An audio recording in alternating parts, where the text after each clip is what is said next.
You're listening to the Business and Life Conversations podcast with Angela Henderson, episode 12.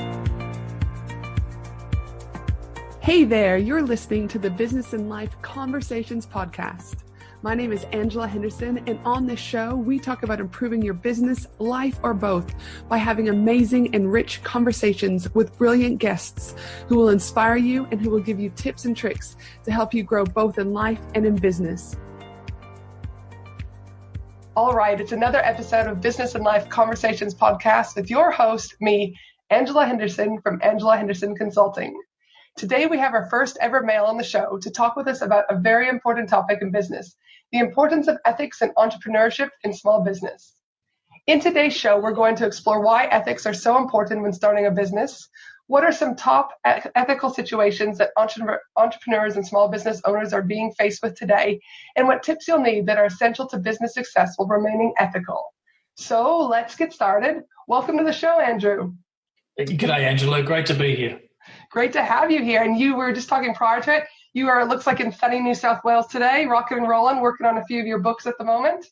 Yeah, absolutely. Yeah, it's great. I love my writing. It helps keep me in the zone. You know, I totally agree. Writing or drawing or anything like that, that you can just step away from technology for a little while, I think is so important for your overall health. Something, again, we were talking about earlier on. So, I think it's great. Whether or not you're writing, it's fantastic.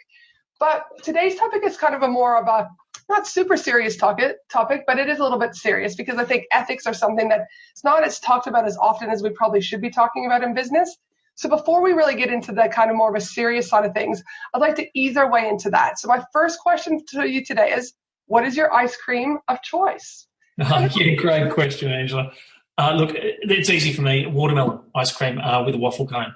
Oh my goodness, watermelon, that's amazing. Where do you get such things? I don't think I've ever heard of watermelon ice cream before. Watermelon ice cream. Look, it's an ice creamery type of ice cream. You know, those old-fashioned type of ice creameries where they've got them all in the tubs and you have a bit of each. Well, I'm a bit of a watermelon ice cream kind of guy. Watermelon ice cream. I think I need to be on the next search for this. This sounds delightful. I did see, I think it's in China or something, where they actually cut a watermelon, scoop it out, and then put all the ice cream in the middle. So your cone is actually the base of a watermelon. It looked really cool when I saw it on Instagram one day. So yes. I want to try that. That's for sure.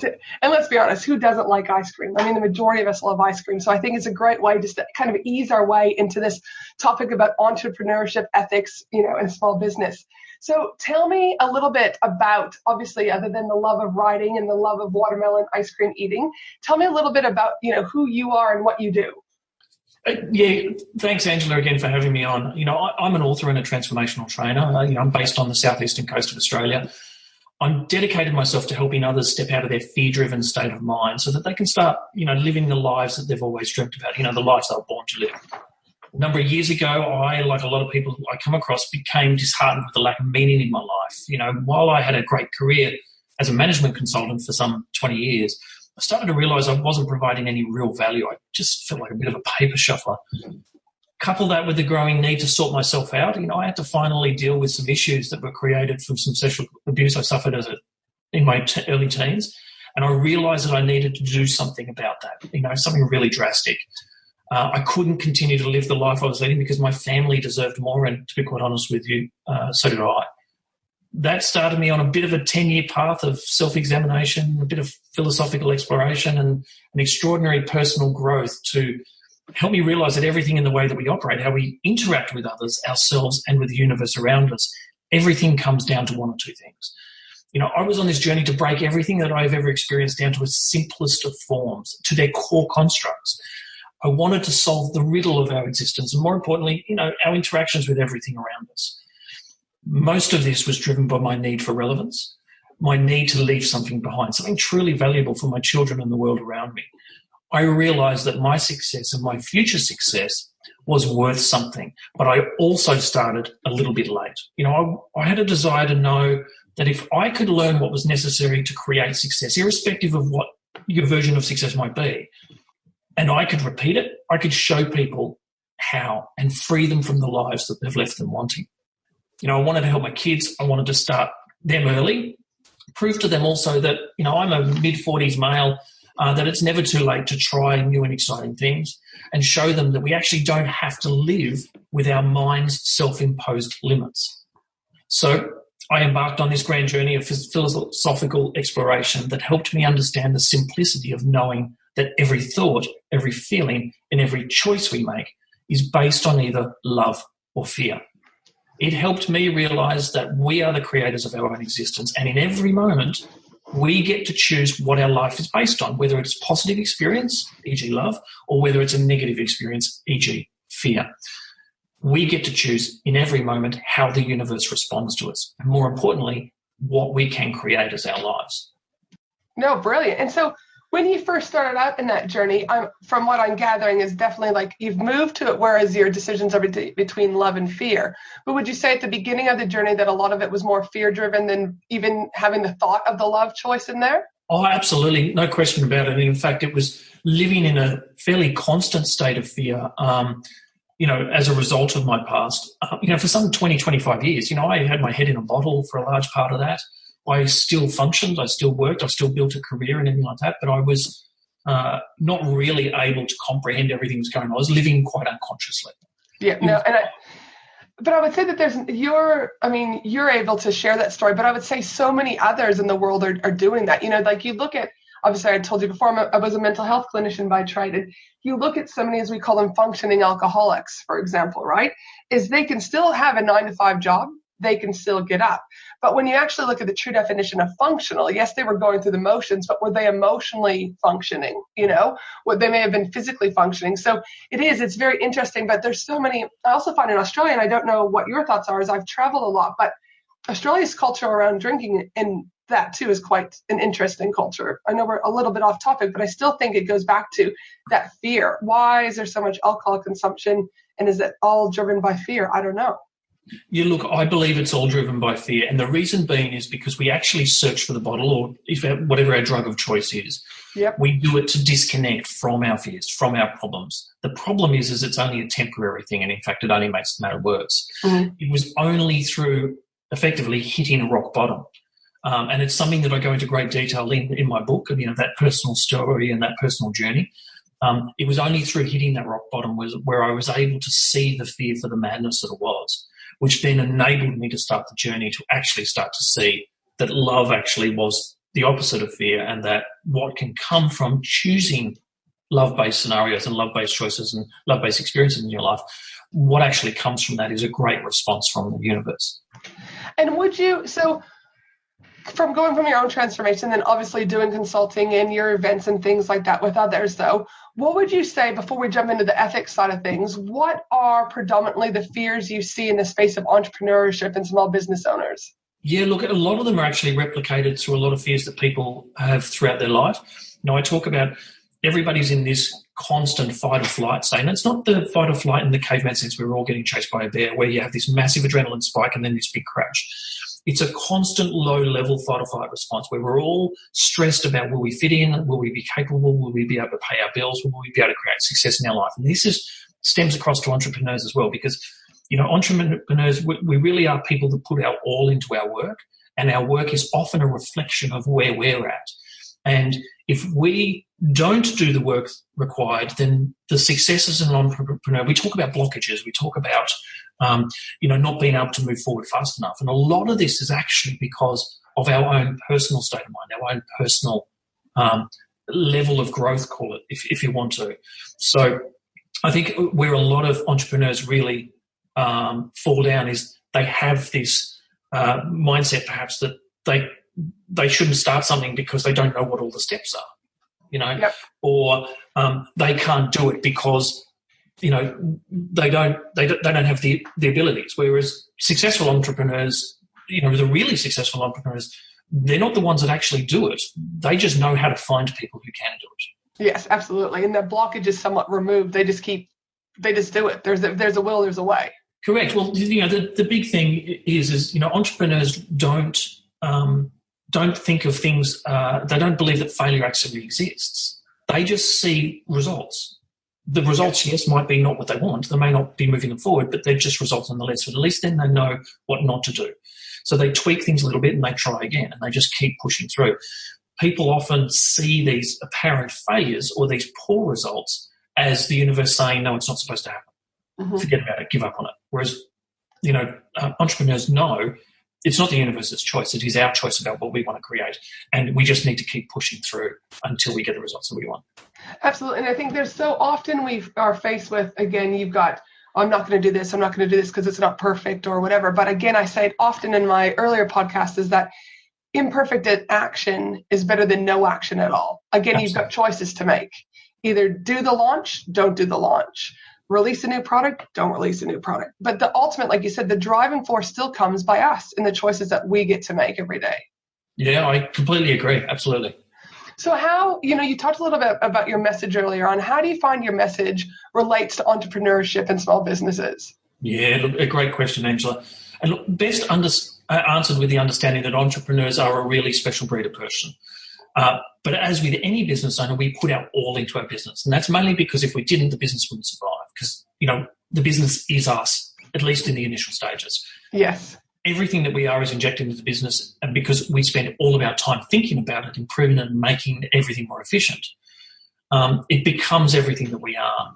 And I think a lot of businesses fail, particularly in the first instances, because people don't do the personal development work needed to not only get it right, but also to ensure that the best response is actually received. So that's why I break everything down to its basic core understanding of what we do, everything we think, feel, and every choice we make is based on this love and fear dichotomy. And if we can implement the practices necessary to have this as a core behavioural baseline within our private lives, not only will our private lives be happier and more successful and better balanced, but this will flow through to our business model. So what if I were to say to you that there are two clear business models, the two very in a core sense? There's one where we do all the work, we slug it out, we take, or there's the one where we can get other people working for us, marketing our business for us, and in fact, we could have the universe working for us as well. It sounds pretty good, right? Oh, you've got me. Right. So, and a lot of this is about reassessing what our beliefs are, making sure we've got the right belief system in place. This is part of any type of personal development thing. It is the type of work that Tony Robbins does and a lot of other practitioners do as well. People listening will know how important their beliefs are, particularly in their private lives, but also to their business lives.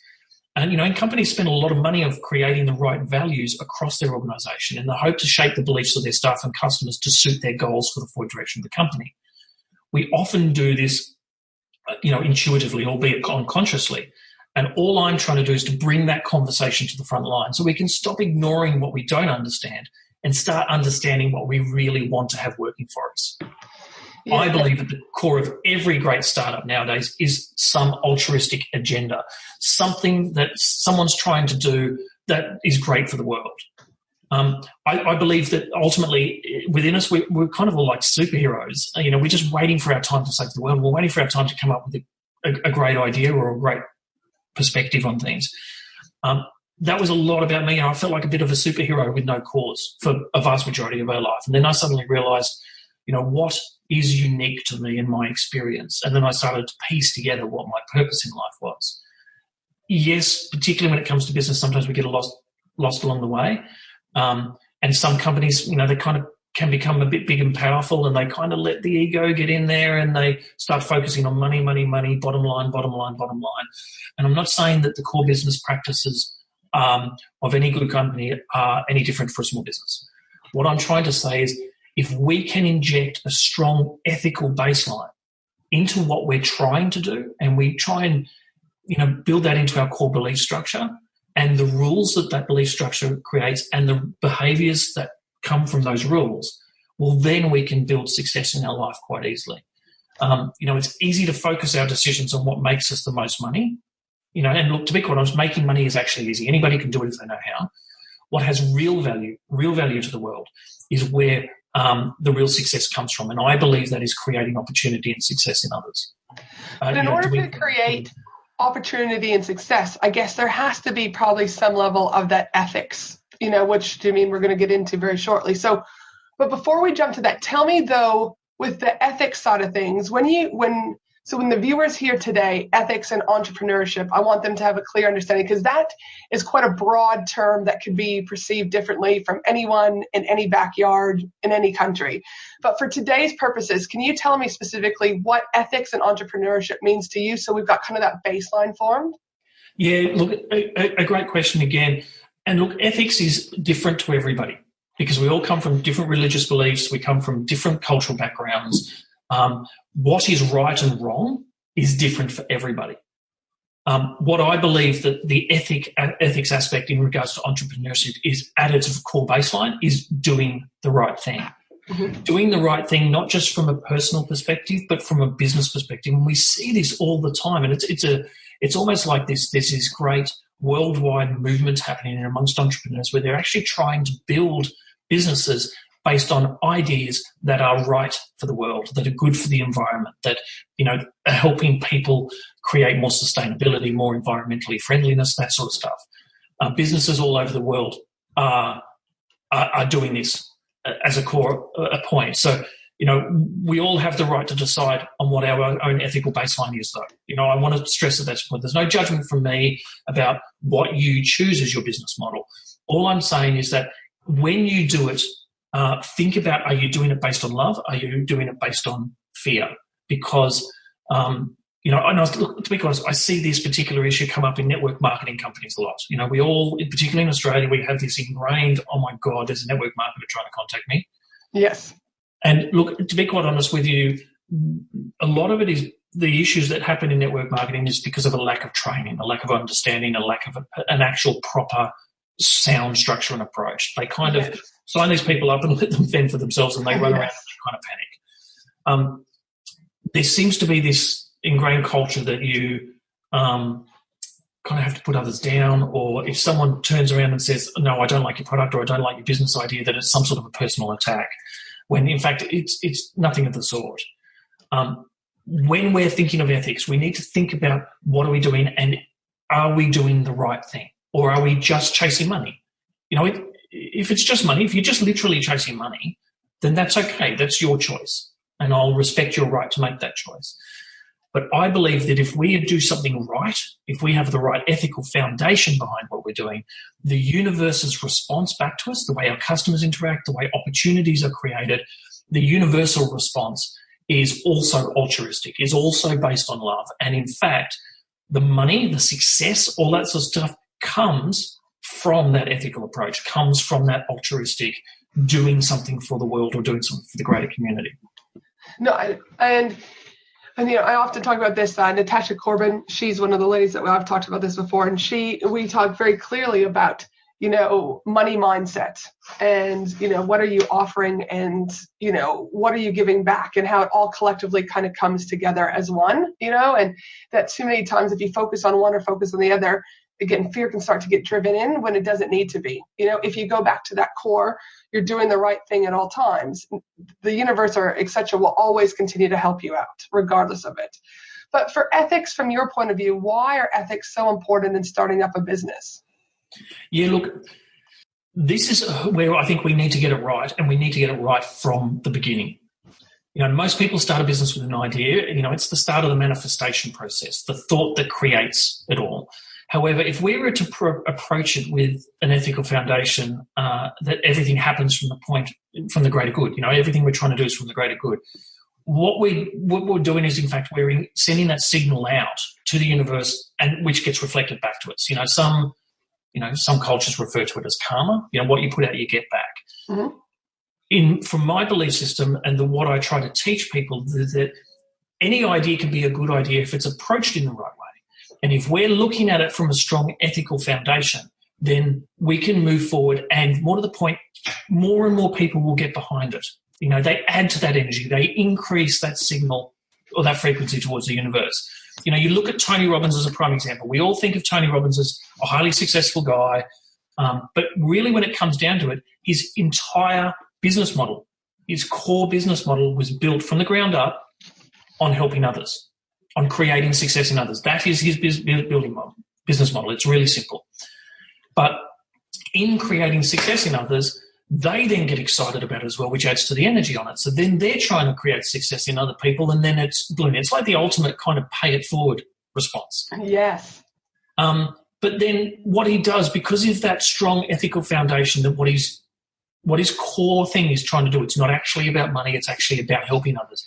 He uses Now, what is he worth nowadays? He's worth about $500 million. Oh my gosh. I believe I would love to see his bank account, but yes, I don't know. Yes. But it would be lovely to see the zeros. Yeah, absolutely. But, a lot of people don't know that he spends tens of millions of dollars a year on feeding people. He's got this Feeding America Foundation that spends a lot of time and effort on, feeding millions of people a year in America.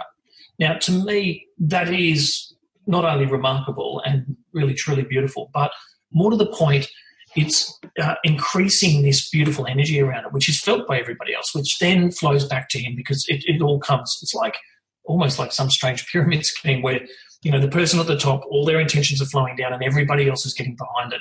It's really the basis of what all great movements we see around the world start from. Mm-hmm. And there's no reason why a business can't lead that, why a business can't take that off and run with it. So I think it all sounds great from that point of view. Like, again, listen, I'm a firm believer. If you speak with people say, I'm a bit of a connector. I believe there's enough wealth for everyone in the world. I believe that there's no need for competition because there's enough of all of us to kind of go around. So I'm constantly that connecting. But not everyone obviously comes from that point of view. Yep. Yeah.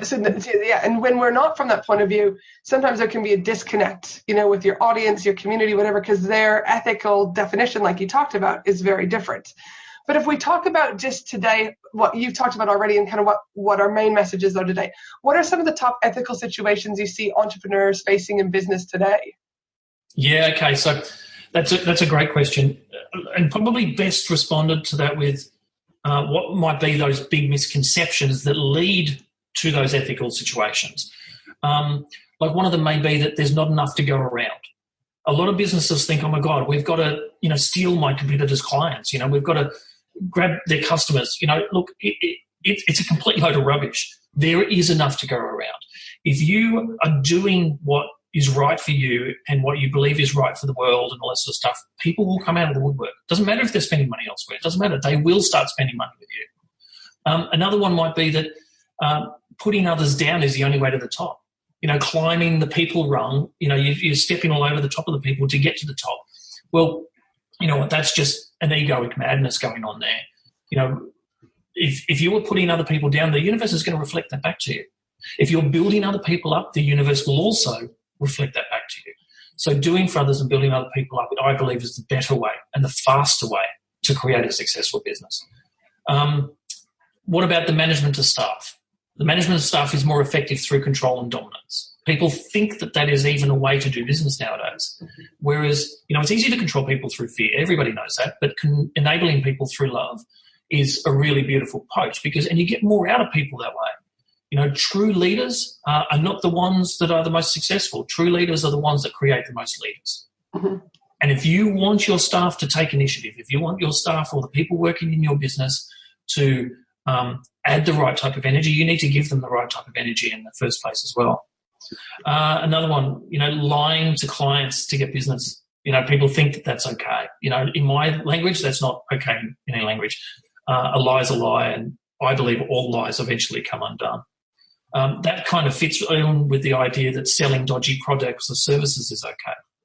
I see this actually quite a lot in alliance marketing models where people kind of buy access to something. The franchises are a little bit the same sometimes, and people get caught up in this, I've just got to sell. It doesn't matter actually if I'm providing value, and it doesn't matter if my products are of poor quality.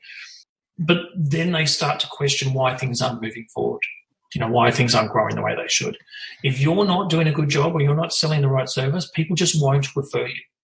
All businesses grow through referral. That is 10 times more powerful than any other type of advertising you can possibly do.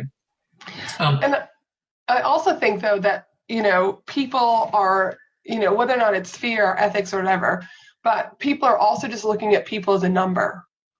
It's like, get the people in and I've got my money and see you later. And they're spitting them out as quickly as they can get them in. And I think, again, if you go back to, what are you doing in your business and are you doing the right thing? If you're doing the right thing, in my view, is you're going to treat them just as nicely post a sale than you are prior to a sale.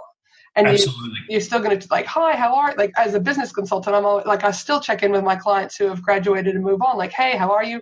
I see them on the street. Hey, how are you? Give them a hug. I'm never just going to like snob them because they're not paying me anymore. The world doesn't work. Well, I would like to see the world not working like that. It does work like that. But again, I'm a firm believer that, post-sale, you're still nurturing those relationships all the time. Yeah, look, this is something I talk about quite a bit in regards to the fact that we all seem to be living in this search for meaning sort of crisis. Now, we all want meaning in our lives. We want to offer meaning and we want to receive meaning back. I think what you're talking about is exactly that. Businesses who nurture the relationships, and they do it genuinely so, not through automated bots and all that sort of stuff, although I can understand that they have their time and their place. It's the same with funnels.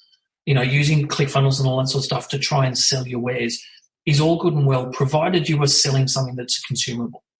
If you are selling something that's a heartfelt business model that is about connection, you need to nurture those relationships, as you say, before and after the sale, because that's really what generates that repeat business. Yes. And with repeat business, like you said, there's so much good that can come from it. And like you said, people who are all working together collaboratively, you're moving up in the world, and giving out to the world, and that energy, do you know what I mean, works hand in hand. Absolutely. Look, it's like anything. You think of a major movement that has happened in recent history. Someone came up with the idea. They spoke to a few other people who related to that idea, and they all went, yeah, let's put some energy behind this. And they all worked together. Eventually, more and more people joined that movement. A business is no different. If you can convince people that your idea is for the betterment of everybody involved, I promise you they'll jump on board and add energy to it. It doesn't matter what your main communication channels are, whether it's social media, whether it's in-person communication, dealing with clients one-on-one or in groups like I do, getting that message across. What do they say about any good brand? It's not just how you look and how you sound, but it's more importantly about how people feel when they leave you. And if people feel good, and they feel good about what you're trying to do, and they feel good about your message and everything like that, they will remember you. And they will tell someone else when the time is right. Mm-hmm. No, hands down. And so, obviously, there's probably a million that you could tell us. So what tips do you have that are essential to business success for entrepreneurs and small business owners while remaining ethical? What would you say for those that are just starting out, or for even those who have been in it for a long time? Do you have hey, you need to really check yourself and think this? Or what's kind of the core tips that you could give people to start really, reassessing kind of where they're at in business and their ethics today when they get, when they're listening to this episode? You look from an ethical point of view, that's a really good question, because it's really difficult sometimes to get across to people how important it is. But ultimately, it comes down to what our core beliefs are. I went through a process which I kicked off just over 10 years ago, which had me re-examine my core belief structure. I started to realize that a lot of the beliefs that I had were in fact actually working against me. So by looking at these core beliefs and understanding which ones were working for me and which ones weren't, I had the opportunity to reflect on those ones that weren't working and then try and figure out, if they're not working for me, how can I get them to work for me? What new beliefs can I put in place? I mean, a lot of people think that our belief structure is set in stone. It is who we are and it can never be changed, which in fact actually couldn't be further from the truth. When we're born, we base our initial set of beliefs up till about the age of 10 or 11 on our parents and our siblings. When we start entering into our teenage years, our beliefs change and they start to focus more on cultural influence. They start to focus on, people we look up to, people we admire. The baseline is still a little bit intact at that stage.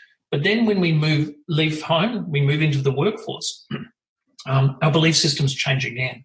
So as we're going through the first sort of 20, 25 years of our life, our belief systems have changed automatically, just by default, without actual real examination, at least 2 to 3 times.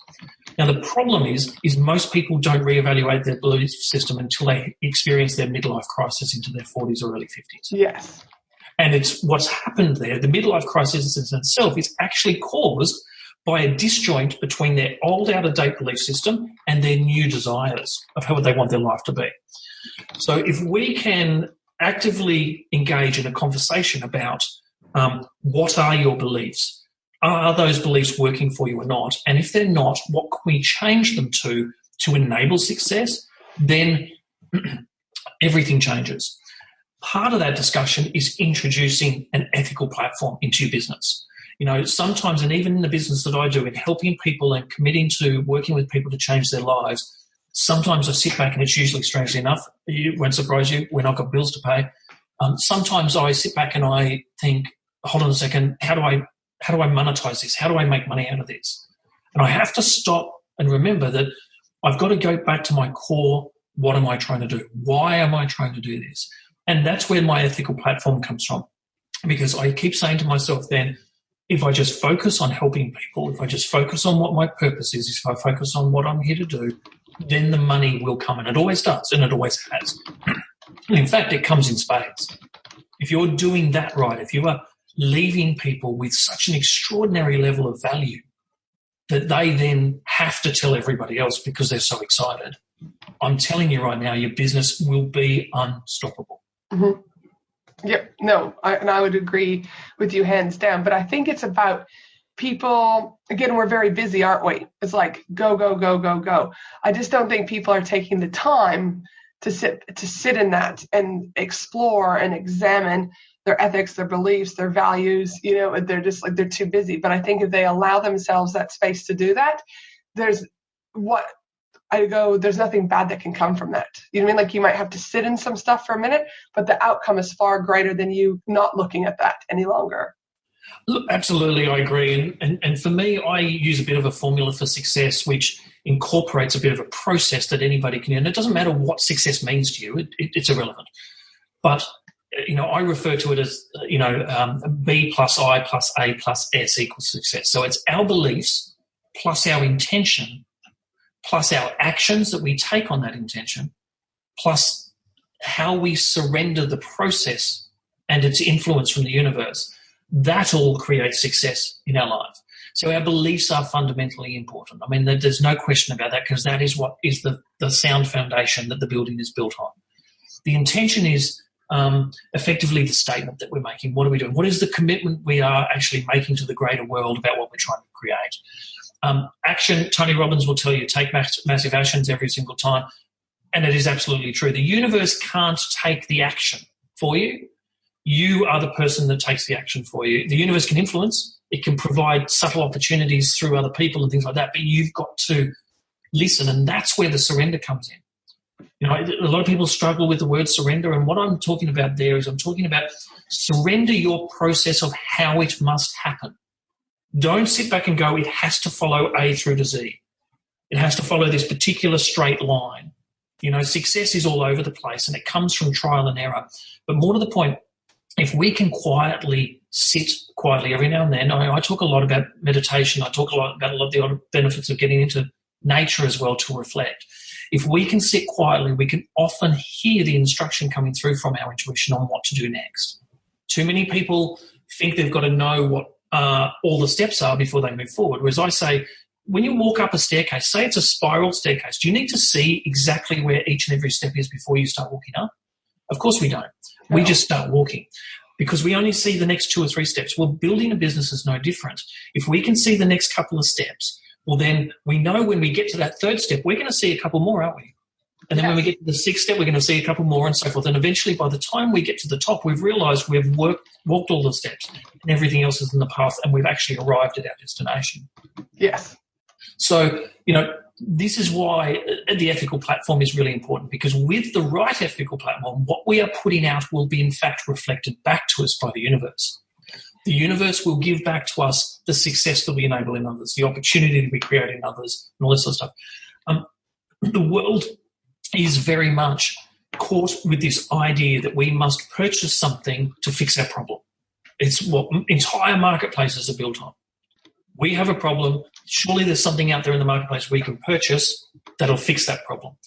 The challenge with that, though, is that's only a temporary fix. It's only a temporary resolution. And that's where this personal development, this journey that we must go on, particularly as entrepreneurs, because the business is reliant on us, the people we hire are reliant on us. And if we haven't done all of that personal growth, we haven't, traveled that journey necessary to have a belief system that is solid and sound, ethically driven, that we're not going to be able to create the success that we really, really desire. And more to the point, the universe isn't going to be able to reflect back to us the success we need for that success to be manifest as well.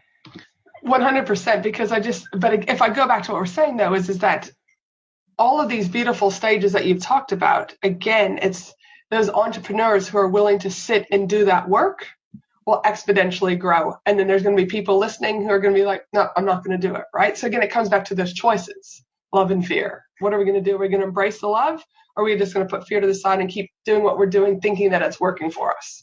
When a lot of times it doesn't take rocket science to fix things. Or people, I think you mentioned, are focusing on the wrong things. I think business owners, especially new business owners, are constantly going, what program do I need? Am I going to do, I don't know, QuickBooks or Xero?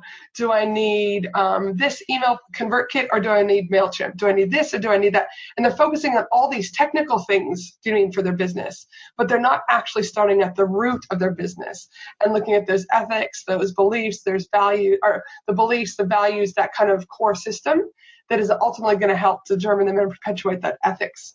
I don't know. What are your thoughts about that? Yeah, look, absolutely. Yeah, I agree. It's, what do they say? Success comes to those who actually consistently apply what is needed for success to arrive. We've got to do the work. People are too readily looking for shortcuts. Yes. When my book was released and it went international bestseller across the US and across Australia within 24 hours, which blew me away. But everybody sat back and they thought, wow, that's success. That's an overnight success. And they didn't realize there was 5 years good hard work that went into it. Yes. Entrepreneurs face the same thing. Their business suddenly takes off and the press grabs a hold of it, or you see it on Facebook and everything's, wow, that's amazing. They don't see the 5, 10, 15 years that has gone into it. There is no shortcut. You have to do what is required for things to materialize. You can speed up the process and you can get help and you can buy the advice of the right people and you can get professionals on board. Absolutely. That just speeds up the process. It doesn't stop the fact that the work still needs to be done. Exactly right. The work's still getting done. You're just choosing to outsource the work versus doing it all yourself. So you're still making choices, aren't you? So, yes. Dude, what a great conversation, because to me, ethics is super important for me. My core is always, all right, just do good and good will come back to you. Be kind to others and that kindness will come back to you. I'm kind of just and even in my kids, I just want to teach the core things: manners, kindness, love. And to me, everything else will just kind of rock and roll from there. But in regards to you, though, what's next for you and how do listeners connect with you? Yeah, connecting with me is pretty easy. Obviously, I'm on Facebook and I'm on Instagram. If anybody wants to message me, I get back to everybody that does contact me. Otherwise, you can go to andrewhackett.com.au if you want to sort of check out my work. You can also grab a copy of my book, Free from Fear, there as well. It's also available on Amazon and Fishpond and everything else. I also have a new 5-book series coming out later in the year, hopefully from October. The 5-book series breaks down the whole creation process step by step. It'll lead you through everything from reevaluating your belief system through to how the universe works in response to your desires, through the manifestation process to create success in your life and your business. I'm really excited about that. That's a piece of work that I've been working on for quite some time now. And,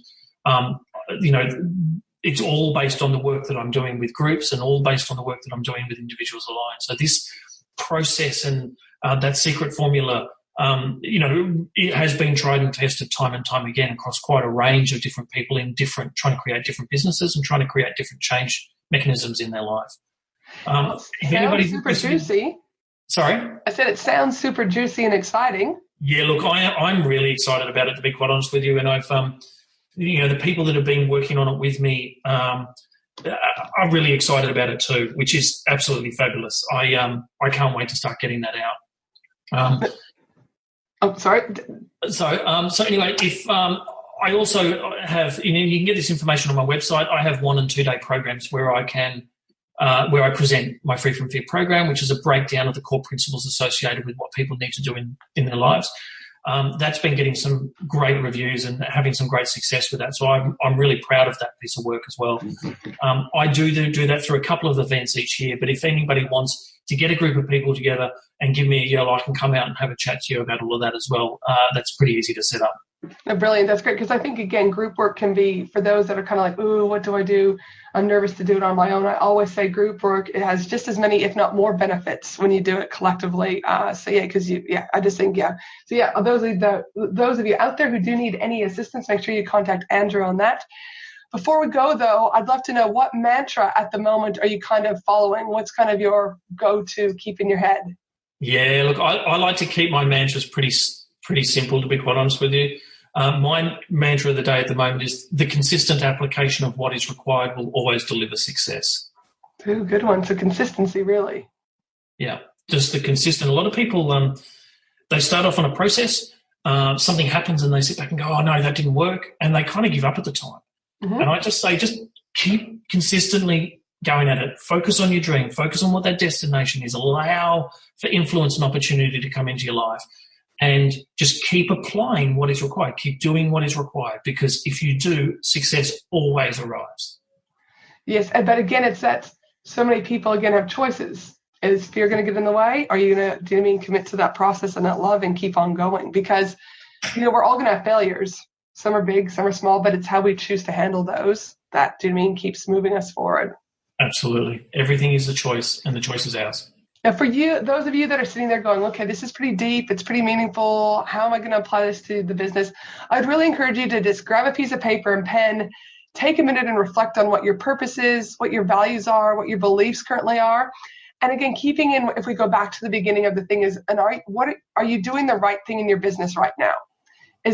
Are you doing the right thing? Are you only after money? But really collectively, take a look at those core things, your values and your beliefs. Are you doing the right thing? Because this is going to help shape you where you are now and where you're going to go with your ethics and entrepreneurship and small business. Thank you so much, Andrew, for being part of today. It has been a pleasure. And as I said, having you as a first male is a milestone for me. So thank you for coming on board. I appreciate that. You're very welcome, Angela. It's been an absolute blast. I've really enjoyed it. Thank you.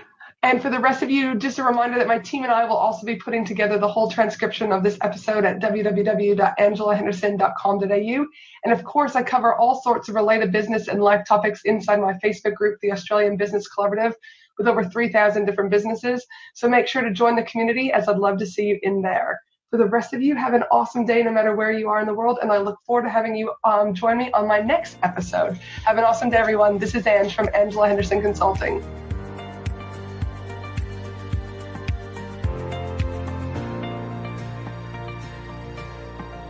Thanks for listening to the Business and Life Conversations podcast with Angela Henderson. www.angelahenderson.com.au